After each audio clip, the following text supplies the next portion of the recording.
As far as childhoods go, I really had a really good one. You know, both my parents married, have been my whole life. I had a sister who's a year and a half younger than me. We grew up pretty much together. I was homeschooled, so had a very close relationship with my mom and my sister. My father was, you know, he worked, but he always made time whenever he got home to go outside, play with me. Very into sports. He was my coach a lot of times through the various teams that I played. As he's an engineer, so he was kind of a perfectionist though, so I always felt pushed to be successful in the things I did. Of course, when I was young, it was pretty much just school and sports. But, you know, later in life, it translated into a lot of other stuff. But I grew up in a house that was very chaotic and very confusing. And I thought that there was something wrong with me because I couldn't adjust. My father was a violent alcoholic and controlling, and he had money and he could manipulate. And my mother was a sweet, quiet woman who was a Christian. And so I always had mixed messages growing up. I went to church and would see other families and couldn't understand why, you know, God was doing this to my family. Like, I didn't feel that he loved me as much as he loved other little girls and families. So it was very chaotic and very confusing to grow up with somebody who was so, you know, tender and sweet, and then somebody who was so rough and controlling and manipulative. like I said, I mean, I was homeschooled growing up, 1st through 8th grade. I went to a private Christian high school. The first year I was there, I think we had 20 students or something like that. So it was very small. So I led a very, very sheltered life. Ultimately, where the major, like kind of the crossroads in my life where I took a wrong turn started over a girl. You know, I had first love, whatever, and I thought things were working out really well, and then I guess came to find out later, some guy that I went to school with said the only reason that, you know, I wanted to, you know, date her or anything was just so I could have sex with her, and she ended up believing that. And, you know, I was still a virgin at this time, hadn't done anything, I hadn't drank, hadn't smoked, nothing. But she believed that, and I found out about it, and so as soon as I found out about that, I guess I went out, and I think it was 2 weeks later, lost my virginity, because I kind of got this idea in my head, all right, well, if that's what people already think about me, I'm going to make it happen, so at least I'm not getting hurt over something that's not there. And I think that kind of translated on throughout my life. You know, once I got out, and I craved acceptance, and so I fell in with a group that was the first group I came across, but they were all involved in drugs, and so in order to stay accepted by them, I kind of just started doing it all, and yeah, and I got really deep into it really quick. Well, at 12 years old was my first blackout, and I woke up in a juvenile detention center. And then I used drugs and alcohol continuously, but the progression of it didn't come in until longer. I was always a heavy drugger and drinker from the beginning. I quit school at 14 and had a baby. And I could just, you know, my parents had money, so I was able to continuously use, and back then, they didn't have a law that stepped in, they just brought you to your parents. And, you know, nobody stepped in when things were going on. So I started using heavy at 12, smoking cigarettes, drinking, tripping, having sex, and then had a baby. I guess the place, or the thing that ultimately got me to a point where I knew that I needed help was the last DUI that I got. Was July 4th, 2009. I was actually still under probation for a DUI. But again, you know, I'd been sober for about a year and a half, but I got involved with a girl, and it went very badly. So when that ended, I guess I went back to the thing that I'd been accustomed to, and that was, you know, coping through substances. And, you know, at this point, drugs had become a thing in my past, and it turned into alcohol.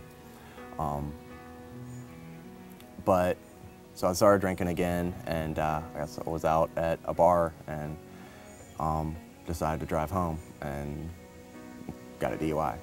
At this point, you know, I knew I was going to jail. I knew that there'd be a warrant out. I knew the probation was going to find out soon. But I didn't know how to face my problems then. So I ran, you know. We have a lake house, and I went and stayed up there for about a month and a half, knowing full well that the police were looking in for me. And the entire time I was up there, I drank every day. I was constantly drunk. I reached a bottom when I was 30 years old, and I knew that my life was out of control, legally, physically. I wanted to die, and started to go in and out of jail, and I knew I needed help, and I knew inside that I wanted to change, and I would be in jail laying in a cell saying it's going to be different when I get out this time.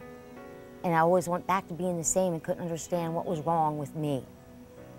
And, you know, started going to AA and NA. Could stay off of drugs for 2 years, but inside I was still broken. And I couldn't understand why. And I really always thought that I was just defective. One night, you know, I was down on the dock, and I don't know if it was a moment of clarity or what happened, if it was just God talking to me, but I broke down and, you know, just pretty much fell to my knees and started crying, and just like, God, this isn't me, this isn't what my life is, I don't know what to do. And at that point I knew that, you know, the first step was me turning myself in. So it didn't happen, you know, it wasn't like the next day, but within a couple of days, I got sober, went, worked out all the details, turned myself in, and you know, I spent 4.5 months in jail there for the violation of probation. And even then, you know, the process had started in breaking me down, but I still wasn't broken. I learned about Hope Quest through my sister. Last year, my father died in a car wreck, and 3 weeks later was my birthday, and he had brought a truck over, and I wanted to die. I was devastated, and my family had heard about Hope Quest, and I was in Florida, and they were encouraging me to come up here. When I came up from Florida looking for help to find a place to go to, at first I wanted to go to just a place where it was pretty and I could just sit there and they would give me antidepressants and put me on drugs. I didn't want to really face or deal with anything. And something inside of me when I came out here, I came out the first time and met Roy.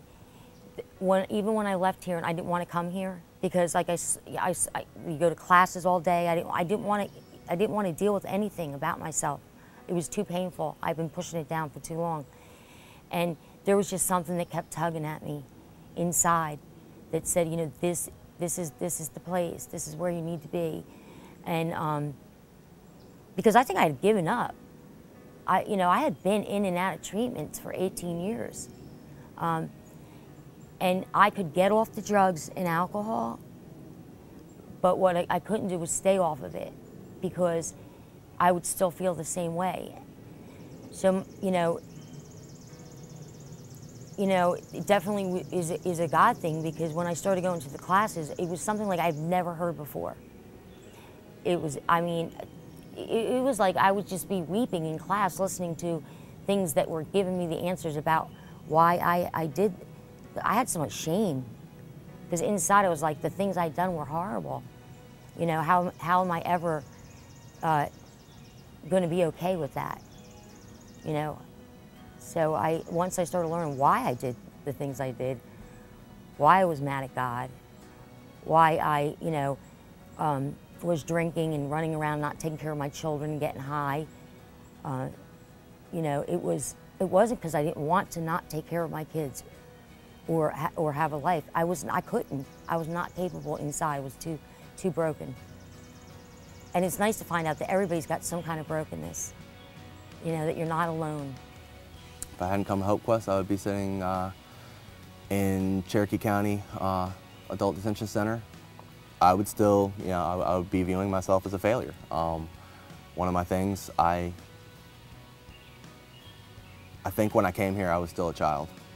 I was still codependent on my parents. I still ran from all my problems. I was one of the most passive people you're ever gonna meet. So I let myself get walked all over. And I would still be exactly that same person when I got out, except I spent a year in jail. Nothing would have changed. I wouldn't have been closer to God. I wouldn't have had this relationship with Him I do now. I wouldn't have the close relationships that I do now with the people around me and people through the church that just mean so much to me. And yeah, I mean, I can't even imagine still being the person that I was when I came in here. But I know that if I hadn't come through here and I hadn't actually dealt with all the stuff that I've dealt with since I've been here, that that's who I'd be. I know I would, you know, I would have done my year, I would have gotten out, and you know, I might have stayed sober for a little while, but I would have been back drinking shortly, just because of all the feelings of failure and everything that I'd already had because of all the stuff that I got myself into and because of the direction my life had taken. Plus, you know, sitting in jail for a year and having all that sort of negative influence in my life, I know for a fact that's what I would have gone back to if I hadn't come here.